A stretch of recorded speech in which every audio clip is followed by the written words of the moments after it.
Hello, everybody, and welcome back to the I Am 1-2 podcast with your host, Christopher Cohn.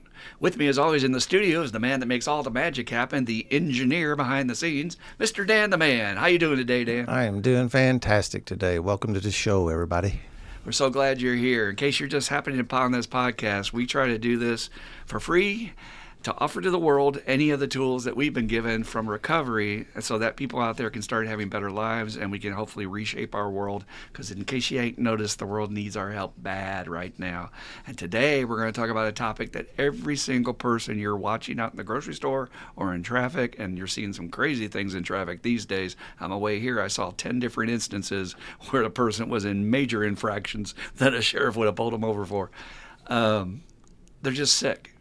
And today we're going to talk about a topic that everyone needs to address, and that is your inner child stuff from your childhood and your family system and why that's so important to your recovery and the science and all that other stuff. So I've got some great questions that I want you to write down to you can do with us, because Dan the Man has volunteered to be our guinea pig during this session and write down some of his responses for discussion, and so that I can show you how to process them.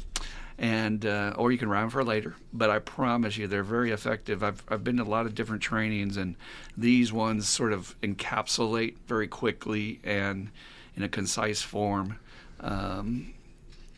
really to the point questions about how you experienced your childhood in your family system. And we want to get into that today. Before we do, just a quick sideline. You know, Dan and I are coming here every week to do this. We don't want money. We don't want to claim, regardless of what anybody else might be saying about us. We don't even care about likes, except how it will help our YouTube algorithm get raised up. And right now, we're so buried that I even have to search hard to find us, and that shouldn't be the case. But, you know, unless they write the podcast and then possibly my name, sometimes it doesn't even come up. Because I'm always looking for resources for group at the hospital I work at. So please, if you could do anything to help us in this mission, if you believe in what we're doing and you derive some benefit from this podcast, please think of anybody else in your life that could use it. Please feel free to post it on your Facebook page. Say, hey, I heard this episode. It helped me a lot. It might help you. You never know how you can change a life. You never, ever. I've been in recovery 41 years, and it still astonishes me to this day how all of a sudden you say one thing, and sometimes it's God through you, higher power speaking, and you're like, I didn't even know why I said that, and it changes the whole person's trajectory for the rest of their life. So one podcast can help save a life. And we all assume that we know what's going on in other people's lives, but we really don't know if someone's on their last tether, ready to give up this mortal coil. So please, if you will, please like if you can, subscribe if you can. If you're a YouTube member, make a comment, and or just spread it around. Text it to somebody. Share it. Please. We're trying to get our numbers up so we can help more of the world to heal. And that's the only reason Dan and I are here today. We want to offer what has been given to us freely to you. And where else are you going to get that in life without us trying to get you to join our club and a subscription or something? We don't want your money. We want you to help us spread this message of recovery. All right, back on topic. So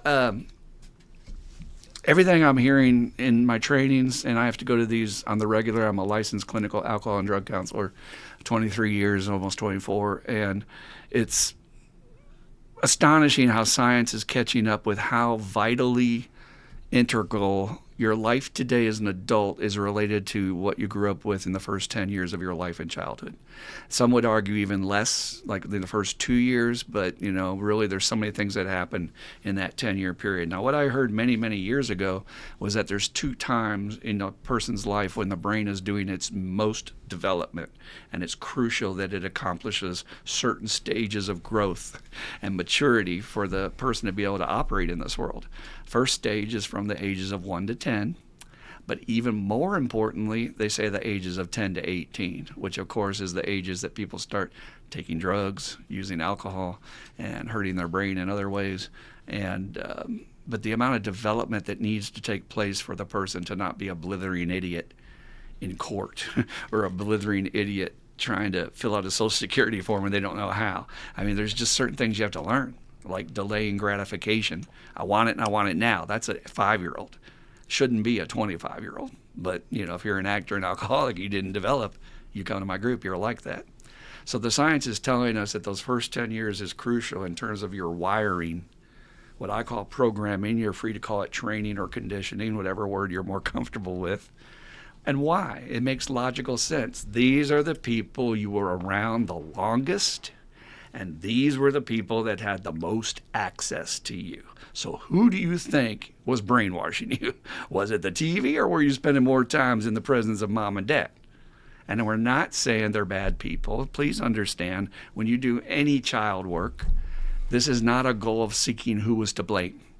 We're not trying to say anybody is at fault for the way your life is today. But what you are trying to do is, I need to go back and unwind that mystery between that picture of me in my family's album when I'm actually happy to be alive and my eyes are glowing with vibrancy because I can't wait to get out of bed in the morning and play, to the picture of my employee ID or the picture on my driver's license, or just you walking around at the mall or in the grocery store nowadays. I don't see a lot of people smiling. I don't see a lot of people's eyes lit up. I don't see people saying hello to each other or smiling at each other, except my friend Dan, who does that on the regular. So we've changed, and what changed was this mystery of what happened to you, man.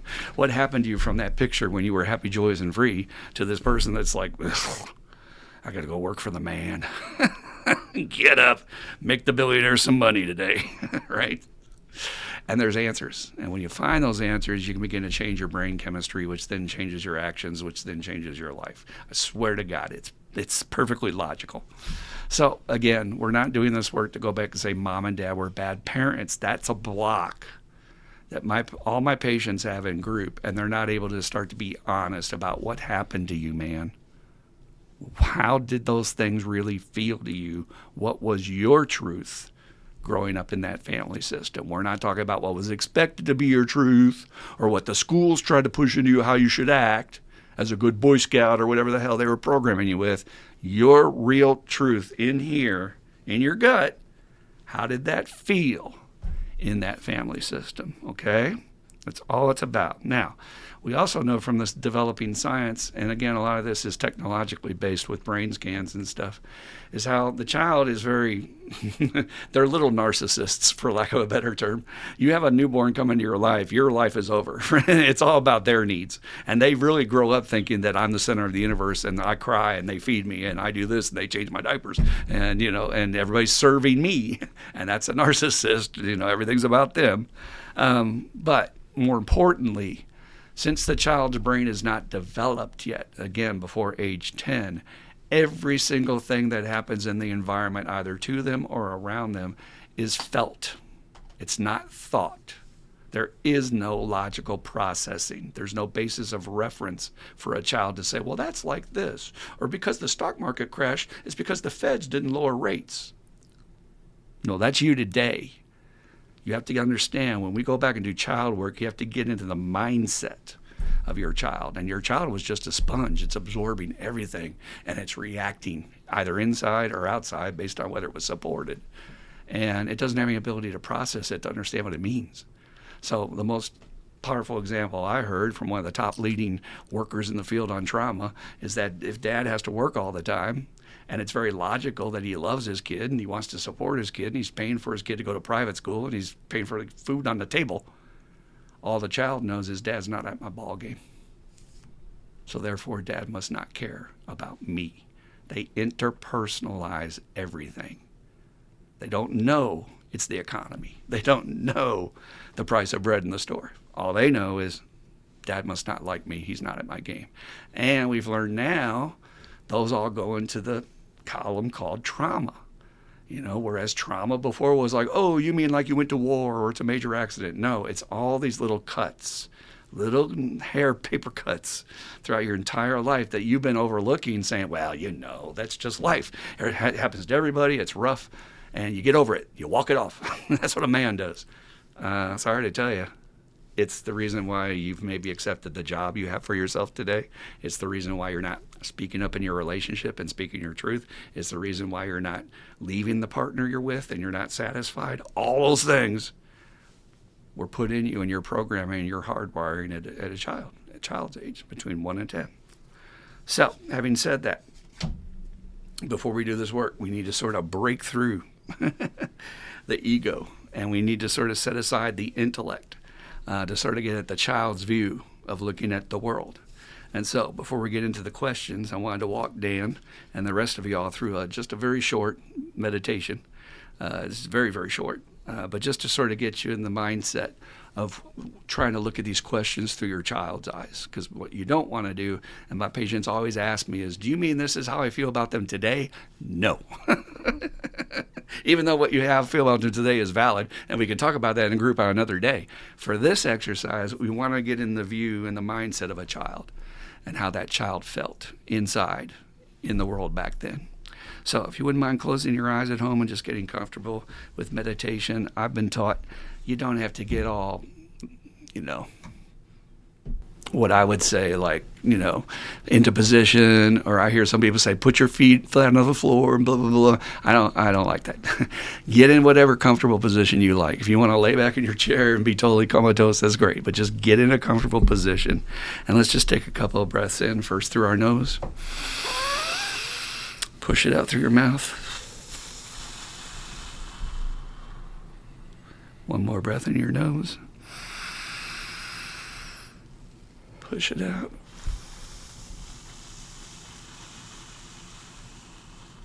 Let's do a real long one. One more breath in your nose. Push it out.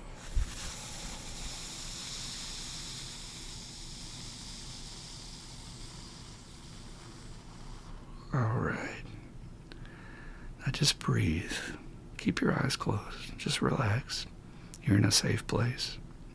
I want you to go back to a time in your life when you were most happy as a child. I want you to think about where you might have been, who was with you, what you were doing. But it's a time in your life as a child when you were just free. There was no tomorrow. There was no outside world to scare you. You were so involved in what you were doing. You were having the time of your life. Maybe you're laughing so hard that the milk was coming out of your nose.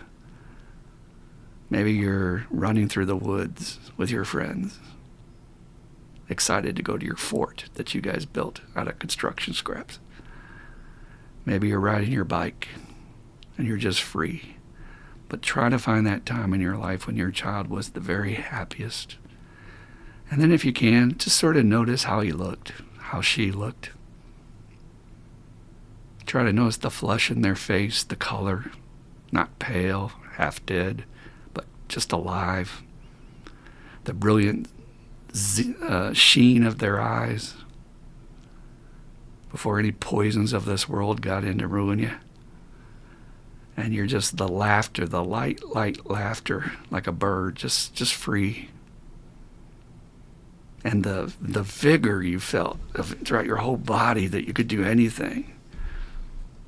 You had life and you had it abundantly, right? Just enjoy that moment for a while and look at that child about how happy. And wouldn't it be great if you could go back to that today and just be that unbothered by anything in this world that just doesn't matter.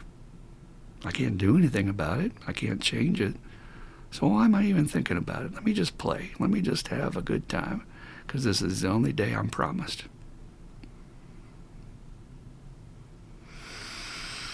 Take some breaths. Enjoy those good feelings. Better than any drug, if you ask me. Now we're going to shift gears just a little bit. I want you to think about a time in your life as a child when you were hurt. Maybe you were scared. Maybe you had a bad dream and you woke up and you didn't know, nobody was there at the moment, and you were terrified and you were crying. Or maybe you fell down and hurt yourself and you didn't know what it was, how bad it was, and you were scared. Or somebody yelled at you and you just took it too hard and you just felt hurt, put down, but mostly just sad. Just tears streaming down the way a child cries when the child just lets it all out with no restrictions, just boo-hooing, which I think the whole world needs now. I'm telling you, if tears come into your eyes while we're doing this, that's good, because that's what we need. We need to just get that poison out of us. And think about how free your child was to be able to just let that out. To just be sad, just be disappointed, or left out because they didn't invite you to play. So many hurts we've been through, and we just overlook them, and we think, well, it's just the world's a tough place, so you just have to deal with it. But in this moment, I want you to really think about if you were there for your child and they're in distress and they're crying and they need somebody and your parents aren't home. I don't think anybody would hesitate. I want you to go to that child, and I want you to take that child up in your arms. I want you to hold him or her very, very close. And I want you to soothe away their tears, wipe their hair back, get them a tissue to blow their nose in, but hold them close mostly. Just give them a big old hug and say, I'm sorry that happened to you. I'm sorry the world is such a hard place. You don't deserve that. Just hold them tight. Be there for them. Just really be there for them. Now, after the tears settle down and they get their breath back, because you know when a child cries, they lose their breath. They're crying so hard. I want you to talk to that child the same way any parent would, to talk it through and explain to them what's, just, it's okay to share. It's okay to tell me what's going on. And I want you to imagine you're going to ask your child now, what's hurting you? What's wrong? What do you feel? Tell me about your experience of the world. Adults, we're always telling children about how they should experience the world. That's what happened to me. They sent me to school and then to church, and then everybody's telling me as an adult how I'm supposed to be or feel. But I want you to really sit with your child. Just sit them down. You got them an ice cream cone now.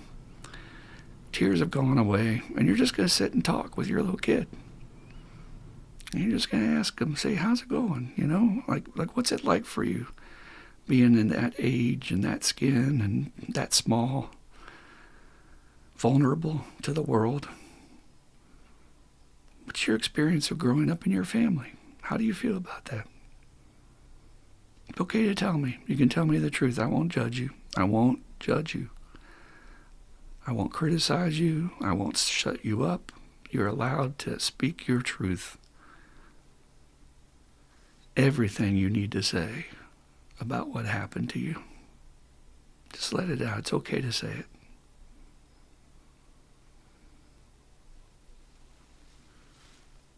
And take another few breaths just into your nose and out through your mouth, just to come back to this reality. But not too far back. You don't want to leave your child behind. You want to keep your child with you. Just come back to this reality a little bit with a couple breaths in and out. And then when you feel ready, if you could and you feel like you want to, I want you to take up the pen, because you're going to write for your child. The child doesn't know how to write, so you're going to write down for your child what their experience was like growing up. And we're going to go over these questions, and the child has a right to just share their truth. That's all. Just tell me your truth. Not your mom's truth, your dad's truth, or anybody else telling you you're not supposed to feel that way. Just tell me what you felt, what you think. And I'm going to write it down for you, because you deserve that. I'm going to write down everything you deserve to get out. So with the breath, we'll come back to reality now. We'll pick up our pen. We'll keep that mindset of the child. We're going to speak for them.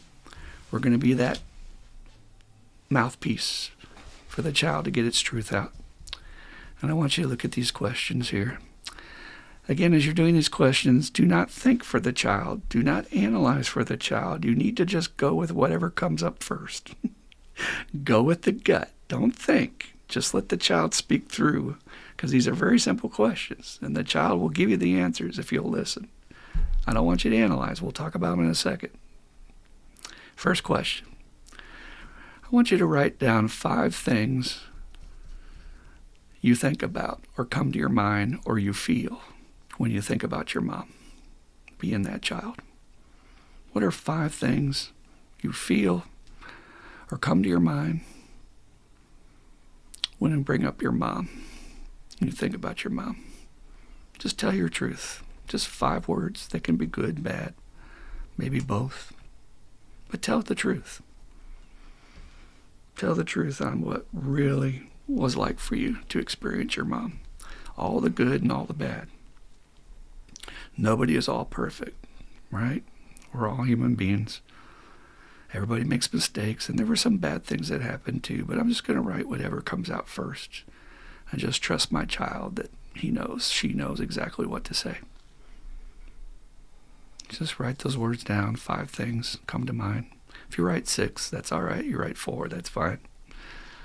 Just whatever comes to mind. That's question number 1. All right. Question number 2.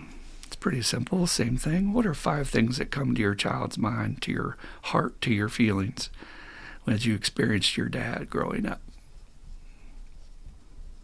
What was your experience of your dad? Some good things, some bad things.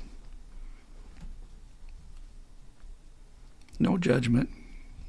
Nobody's going to be looking over your shoulder. These are just for you to write down and speak your truth when you think about, not today, but back then from your child's eyes, experiencing your dad as a child. The good, the bad, and the ugly. Whatever comes out.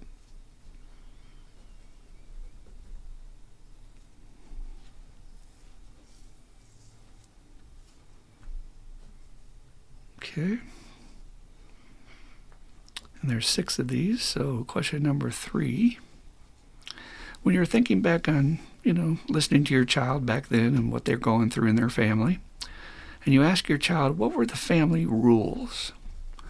What are the rules of the family that you have to follow, or that mom did, or what,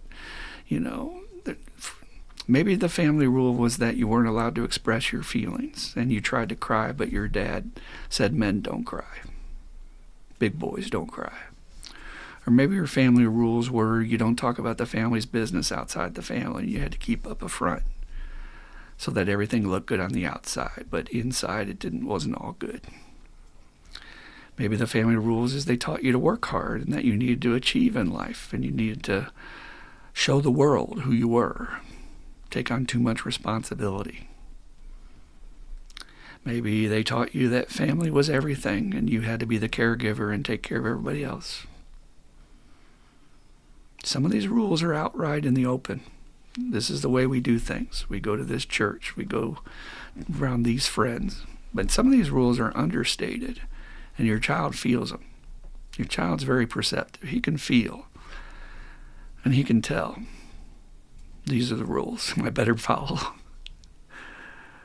So what is your child experience about the family rules? What comes to mind? Anything at all? No right or wrong answers.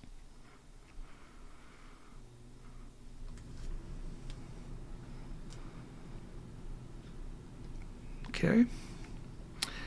And then we want to ask, what are the family roles? That's ROLES. When your child's telling you about, well, I had to do this in the family. Maybe I'm supposed to make good grades. I'm supposed to clean my room and cut the grass. But then what was Dad's role? Was Dad the provider? Was Mom the provider? Maybe both were. Did somebody in the family get to skate more on the chores and some people had to do more chores? Was it fair? Was there family roles that your brother or sister was more of the star, so they got more attention than you did, or vice versa? Maybe there were family roles about you had to be the comedian to lighten people up when there was trouble, or the mediator to get in the middle of it and calm everybody down.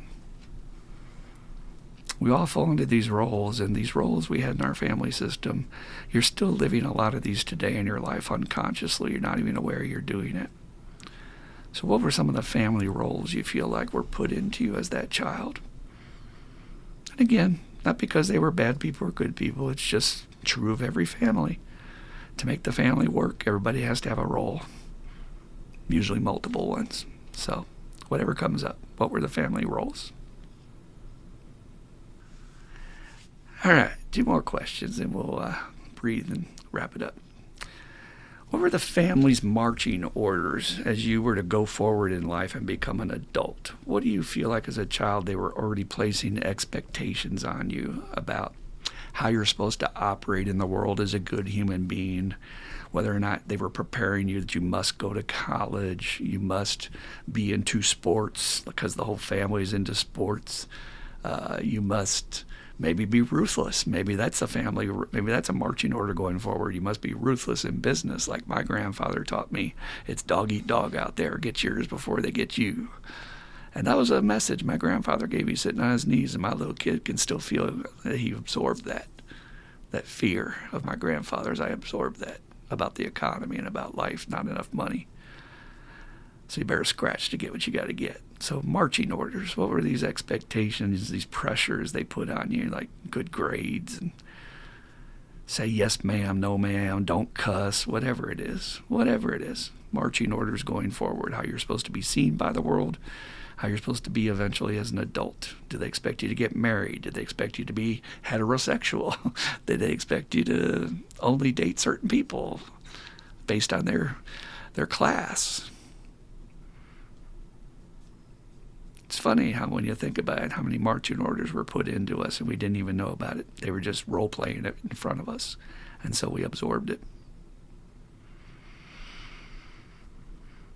All right, and then lastly, which I think is the most important question, really, while you're sitting with your little kid, I want you to ask it, tell me 5 feelings you have when you think about growing up in your family system. What was that like for you? Tell me 5 emotions that you experienced overall. Were you safe? Did you feel secure?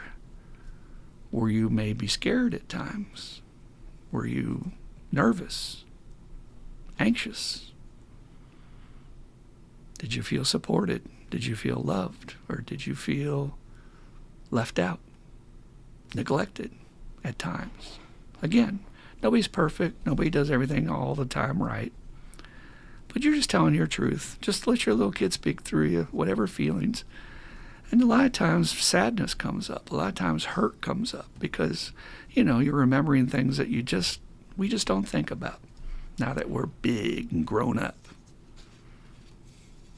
So that was 5 emotions or 5 feelings that your little kid tells you they felt from growing up in your particular family system.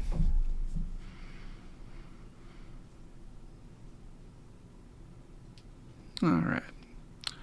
And now if you'll just close your eyes for a second and we'll close it up.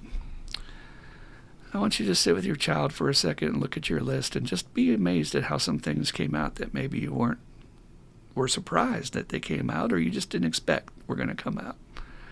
And maybe you're recognizing that there's more to write down. That's a very common experience of this exercise.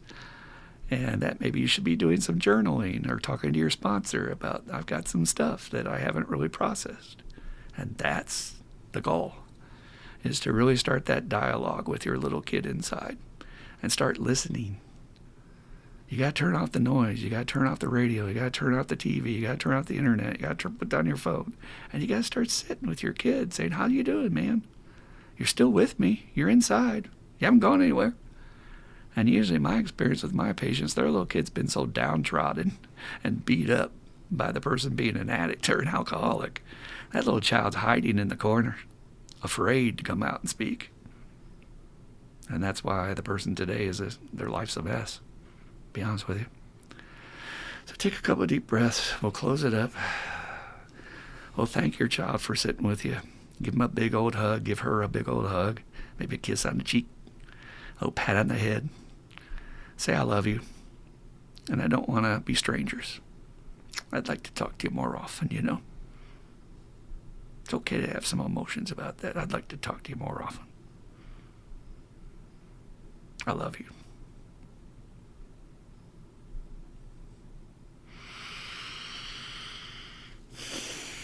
Okay, we'll come out of that. Now, unfortunately, when I do that exercise in group, it's very difficult to do the whole meditation part. That was kind of on the a wing and a prayer thing I came up with today that I thought would help us to get in the right mindset. And we do usually get pretty productive answers out of people. But I think it's more powerful to do that time to connect with your child first, and then to understand. I think by going through that exercise, everybody who's watching should have a much more emphatic idea that what I'm talking about is real. That this is a real thing inside you, and we're ignoring so much stuff from our past that we're just not dealing with, and we just don't think about it. Now, in our program with the 12 steps, and we wish this for everybody. I'm finishing my book. It's going to be out probably I'm thinking now the beginning of next year, because for tax reasons, I just don't want to try and force it on Christmas, and people are usually busy at Christmas time and stuff. But it's a book on the steps for everybody, and they work for everybody. We already know. We've started meetings in town for everybody. And we have this inventory where you actually have to get into these topics of things. Everybody else out there, they don't have any tools. And most of them will not go to therapy. They've got this little weird thing about it. So this is a gift I'm trying to give you today, to start opening this dialogue with your child and start to do some journaling and some long walks and ponder on some of these issues that aren't really finished. That's what we call our resentments in our recovery program. We call them unfinished business. And if you're not finished with things, guess what? It's playing out loud in your life today, and you're not connecting, having a crappy relationship with the fact that your child is afraid of conflict. And that comes from the time at 4 years old when you got beat up by your dad for trying to take a stand on something. And now you're not afraid to even speak your own truth. And now you're in a crappy relationship. You can't leave because you're just afraid of conflict. And your little kid has not been resolved on that. We have a program that can fix that. We can give you your voice back so that you can live the life that you want to live and be happy. So let's bring our friend Dan in here, since I used him as the guinea pig in this little exercise, and just overall thoughts first and feelings about the exercise, Dan, or your experience of it. Love to just hear that first. Well, I'll tell you the truth. I felt like I was encouraged to come up with bad stuff, and I don't remember bad stuff from my family system. Either I don't think I experienced it. I remember my mom and dad both being very loving. My dad was constantly with me. Don't tell me your answers yet. Just tell me about your experience of the exercise. That's what I felt like I was needing to come up with negative stuff, and I don't really have much negative.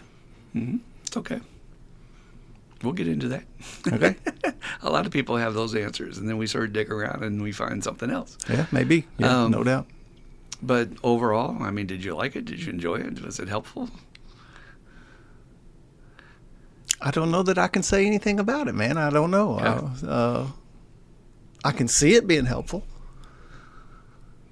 but it does feel like a dig for the negative to me, and so I resisted it at some level and struggled with it.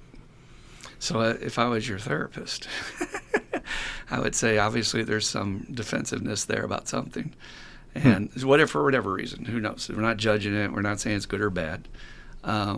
But when my intention, and I felt like in my tone of voice, was to encourage people to feel comfortable to write down bad things. Because what happens is when they come from their adult mind, they always want to just say, well, I mean, it's my mom, dude. I'm not going to say bad shit about my mom. Well, guess what? You're not honoring your child's voice, because nobody is 100% perfect. Nobody. Human beings make mistakes. And there may have been times where they just had a bad day, and there might be a memory in there that's just, one anomaly out of 1,000 days where they were great, but there's one thing. So I was just really trying to encourage people. And there's also staying in the little kid kind of thing, as I sit here and thought, as I think about it, most of the negative thoughts and the stuff that I remember going through that was tough or hard happened to me in more of my teenage years. Okay. And I was kind of staying, it was real family system oriented, and Yep, it usually didn't was. come from family either. It come from outside my family. Okay. So good. Again, just honest responses. Doesn't have to be one way or the other. Everybody has a different response to it. And it's just a tool. It's just a tool we use to try and get it. Really, it's... I like it. Therapists specialize in information digging. I don't know how else to say it. A really good therapist will ask questions and show curiosity and listen and then just take in. But the ground rule is there's no judgment. We're not saying anything was right or wrong or you're saying anything wrong. You're just telling me what you feel, telling me what your experience was, you know. Mm-hmm. And it took me, to be honest with you, a long time to develop that, refine that more into an art, especially when you're dealing with addicts and alcoholics, because we've got this extra burden on us as therapists that I have an agenda to get you to save your life. So I'm trying to get you to go to meetings. I'm trying to get you to, that's more than a therapist usually does. They don't set all those expectations on you. Yes, I'm here to hear your stuff, but sometimes we have to shift it back to recovery and, what are you doing to build your support system, things like that. So it's a tricky line I have to walk. Okay. All right. So how we process this in group is, and if you're okay with that, Dan, we just read off our list. We don't give exposition. We don't explain, well, I wrote this down because of this. We don't do this or that. And don't read it like, speed read. So don't go like, because I have to make notes as certain things jump out at me as we're doing this. And this is where the therapist intuition and higher power stuff comes in. That's your kind of listening for that as well as what the person's saying. But just read to me your answers, and you can read the question first if you want to give me more time to write. And then and just at a steady pace, and then we'll talk about it a little bit. So just go through all of them. Mm-hmm. All right. So for Mom, I wrote loving, hard worker, lazy too, warm, and smoker. Good. How about for Dad? Loving, played with me, worked with me, coached, was fun. Okay. And what were the family rules? I really had trouble with that, man. The first thing that come up was come home when Dad whistles. Mm-hmm. That's definitely a rule, right?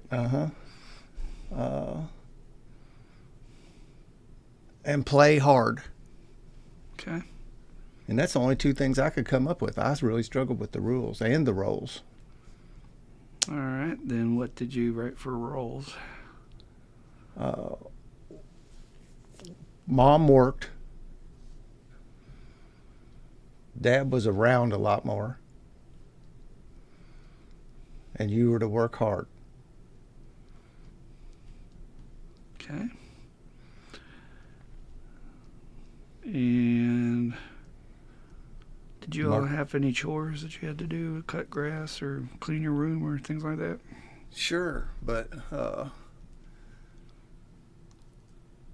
yeah, I cut the grass and I was to keep my room relatively clean. Okay.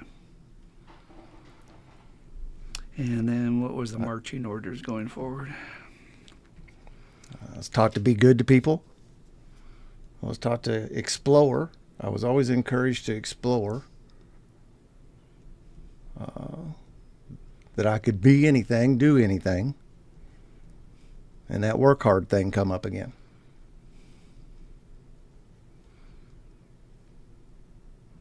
Okay. And then 5 emotions that come up.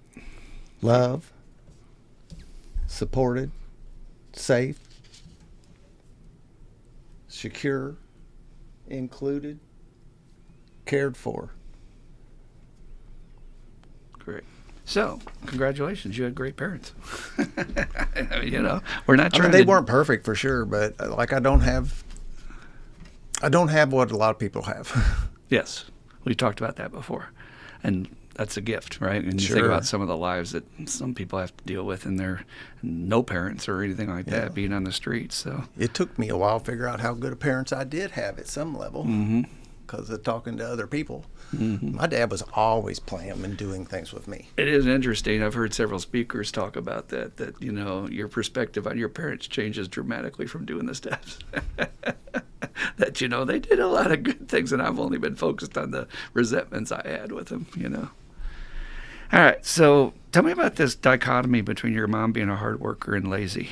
In your words, what does that mean? She worked hard. She was a professional. She took her job serious and did some really good things and did seem to be working more than Dad did. But at the same time, when she was home, She didn't hit a lick. She's tired, probably, right? Yes, I mean, I like to quote her. I didn't go to school for 8 years to be the dishwasher. You know what, though? She's ahead of her time. So your dad was kind of like Mr. Mom. He did more of that kind of home stuff than she did. Now, it wasn't like Dad didn't work, but he was around more. Maybe closer to home where he did work or something. And he had more flexibility in the kind of jobs that he did do. Kind of like my handyman thing, he would construction kind of thing, so he could come and go, and he just was more flexible from that standpoint. About the only time he wasn't when he owned that restaurant. And he was there all the time, but we were with him all the time, most of the time, too. What kind of restaurant was it? A bar and tavern down the road here. No shit. Yeah, the Lone Star Bar and Tavern. That's great. So, again, blessings, because I think any guy in the program would kill to have a dad that was around like that. Yeah. Most of us didn't. Yeah, and that's what I mean about, didn't really even realize it, kind of thought that was normal. It was normal for me. I thought it was normal for everybody. That's a great point when we're talking about, how that shapes your worldview. Even if you come from a cracked up, crazy family, you think that's normal because the child has no reference how it is behind closed doors at other families. You did mention smoker. So tell me your child's experience of that. Like, when did you notice that was a thing and maybe you didn't really like it? Well, Mom smoked all her life. And then, she got cancer and she kept on smoking. So there was some misunderstanding or whatever, my end of it, of not why don't you just quit? And then she started hiding it, and you knew she was, it was basically lying to us all. So you knew she was smoking, but she didn't ever do it in front of you. So as a child, do you remember going to her and asking her not to smoke? I don't remember doing that. I don't recall asking her not to smoke. And at some point I started stealing her cigarettes. That's how I started smoking cigarettes. Sure, that's common. Your brother, he's older or younger than you? Younger. 30 months younger, 2.5 years younger than me. But close. Close. We were close. How did he feel about your mom smoking? Did he ever say anything? I've never. I mean, we know we didn't want our mom to smoke, but it was one of those things. What are you going to do? Did you ever hear your dad yelling at her about it? Dad totally ignored it all the time. He did. Okay. And he would pretend like she had really quit. But you guys knew better, right? Yeah. Well, she could go in her bathroom and smoke, and it's like how dumb you can think you can hide that. Well, pot smokers think that all the time, that nobody knows they're high. It's like you can smell them a mile away, right? Yeah, she'd go open up the window and smoke out the window. You might be in the backyard and see a big puff of smoke come out the window. What's interesting about too, when you talked about the roles and stuff, the rules, whatever, play hard. Tell me about that. What does that mean? I was thinking about that. I was always in sports, and I remembered I was encouraged to play as good as I could, play as hard as I could. That's where that come from. Did you ever have an experience where your dad felt like you should have done better in a game or played harder? Do you remember? Nothing I remember. I mean, he coached us, so, at some level. That's tough to have your dad as a coach. Yeah. And he's got to yell at everybody. Dad didn't yell. No. He wasn't that kind of dude, man. And he just never has been that kind of guy. He was more of an encouraged you to work harder, but not yell at you or do anything that was abrasive feeling. I don't ever remember. Until I was getting a little older into teenage years, did I ever see Dad get stiff with me. Okay. And it was usually because I did something. Or it was always because I did something. So I would guess with your mom working that hard, she's had a lot of responsibilities, right? Yeah. She was kind of exhausted at the end of the day? Yeah. Okay. But she'd stay up forever. Really? Yeah. Like what? Watch TV and smoke? Read. Read, watch TV. What was her favorite? What'd she read? What was her? Oh man, it'd be hard to believe what Mom always read. One thing I remember is the Mishner novels. Oh, really? And those were big books. Interesting.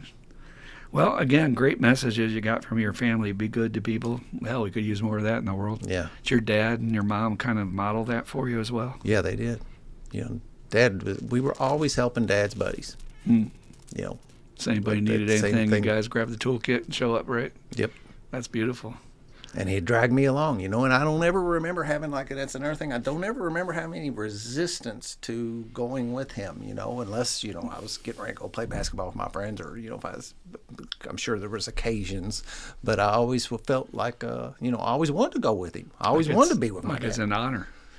I mean, he's going to work and he's treating you like a little man. Can come along and help me. Yep. Yeah, it's a and big you deal. know, and later on when I got laid off, all this skill set that I turned out having because of that came in real Saved your handy. life. It's interesting how that works.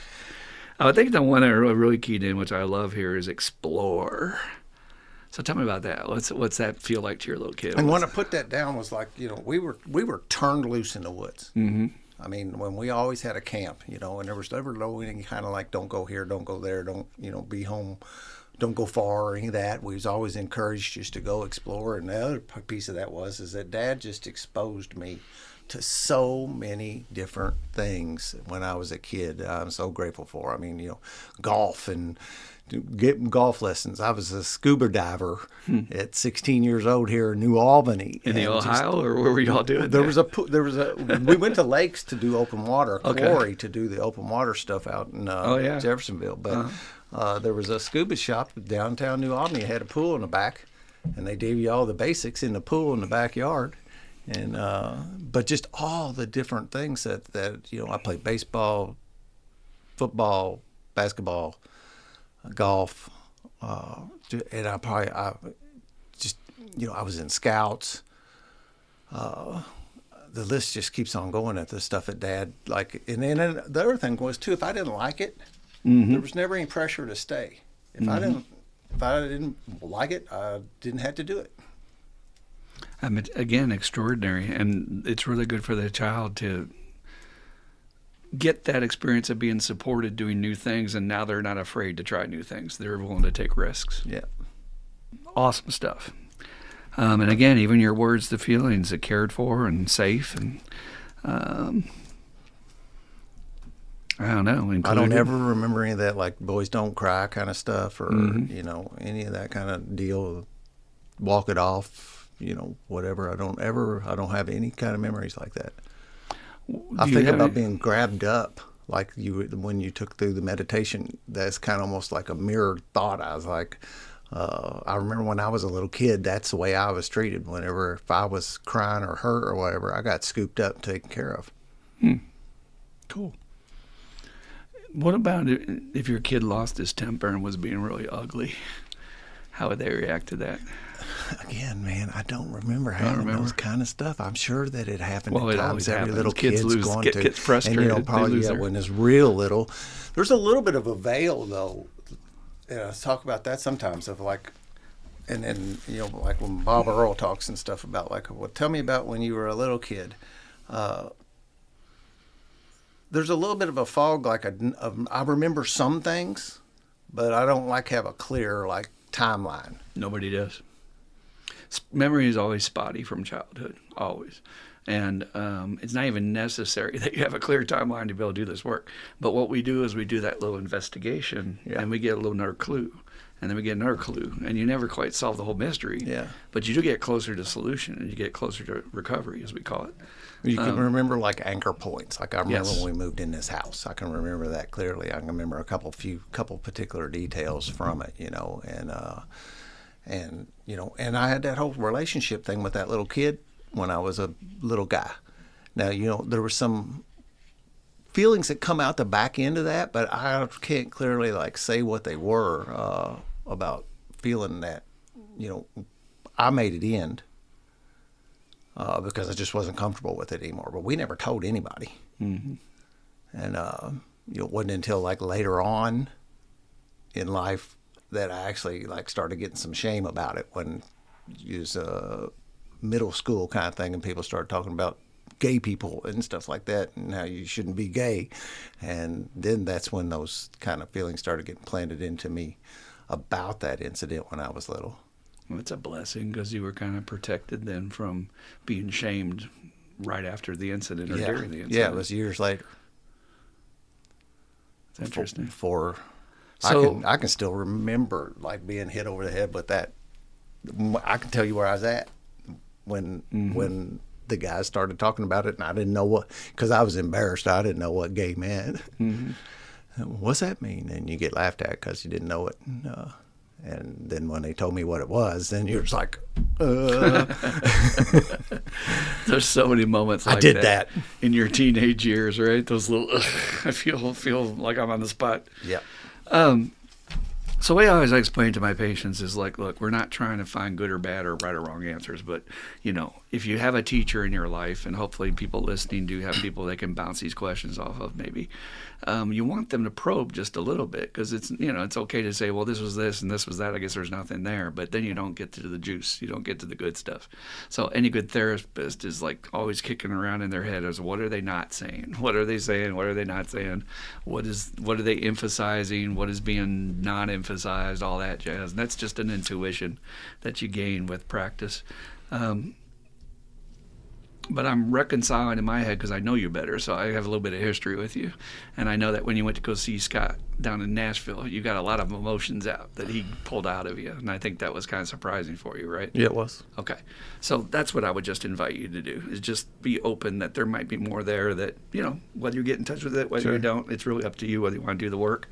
But the one thing I keyed on is I think there was some stuff there that you might focus on about the no yelling.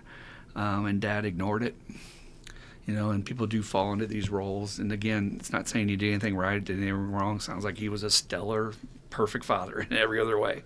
But in this area where maybe he needed to be at times more forceful. Maybe. Or maybe he needed to put his foot down with your mom about the smoking, and maybe, who knows? Who knows? But she might not have got cancer if he'd been able to talk her out of it. Again, when you're looking at these patterns, it's uncomfortable because we always think, well, this is my mom you're talking about, dude. You're talking about my dad. And even I, as a therapist, have to be careful because I don't want somebody to get all upset I'm saying this about their mom or dad. But we're just saying this about people. This is just the truth, the facts about what you grew up with. Yep. And we have to get our personal stuff out of the way. And I do, a couple things is that productivity debt thing that, I'm a lot better with now in recovery than I was, but I can see where a lot of that came from back in these kinds of things, this whole work hard, play hard, don't be caught being lazy kind of thing.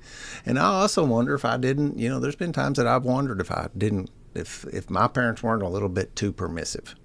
Well, they let you run around a lot, which can be good and can be bad because the child gets to explore their boundaries, and see how far they can push it.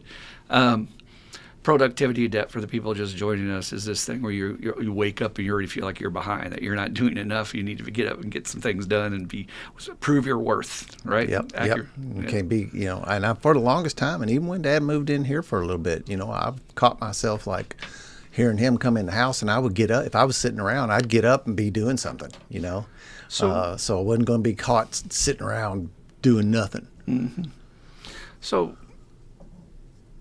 people do things to get a payoff, right? We all have something we're getting out of our certain behaviors or patterns we're doing. And if you think back with an open mind, just objectively looking at your father's tactics, what do you think the payoff might have been for him for why he chose not to either ignore it or to not lose his shit and not yell at times when maybe he needed to just get it out, just express his anger? What do you think his tactic, what was the payoff for him, or the reason why he might have been chosen that as a strategy? Again, just maybe more work to do to think about. Yeah. You can think about, ponder on.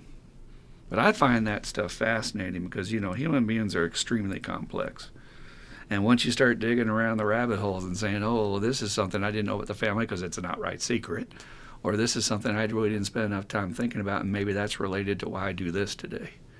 And that's the gold, is how can I bring it back to how it's affecting my life right now, so that I can be completely free of it and be happy, joyous, and free. You can't be completely happy, joyous, and free. You can be some, but you can't be completely if you're still operating under demons, taboos, curses, traumas, whatever it is from the past that really haven't fully processed out or not. Yeah. So do you feel at times in your life it might have been a little harder for you to step up and speak your truth? Sure. Yeah, I think so. And I think that, at some level, whatever, I don't know if this is exactly true, but it's like mom wore the pants in the family kind of thing, in a sense, Again, had a ahead little of her bit time. kind of a different role in a sense, and I carried that into my relationship too, of where I probably this might probably some of where I was giving away too much of my power, for lack of another word, in my marriage. I kowtowed to her, and not because you knew any better. You're just doing what is familiar. Yep. We always do what we're comfortable with. That's why what we're raised with is so vital, because you always reset back to what's comfortable for you, even if you don't like it. But then that's what's cool about recovery is I can bring those to the forefront of my cortex and be like, oh, that's a new awareness.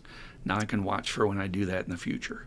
And I can maybe change my tactics because now I have that awareness. Otherwise, most people are operating on unconscious automatic pilot all day long, and they're not really thinking through why they're doing what they're doing.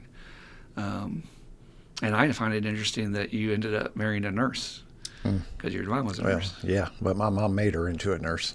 Oh, did she? So she got preschooling, man. So that was her marching orders for your mom, or your mom had that for your wife.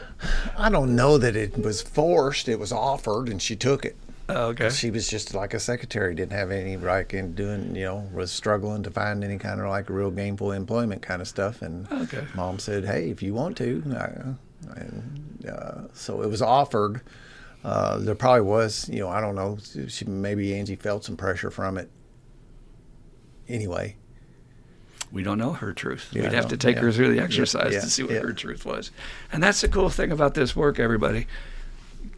You get to find out more about you and more about what makes you operate. And none of us, I repeat, nobody is out there who doesn't do some goofy shit during your day, sometime during the year, where you're like going, why did I do that? Why didn't I say this? Or why didn't I act this way? Or why didn't I speak my piece or step up?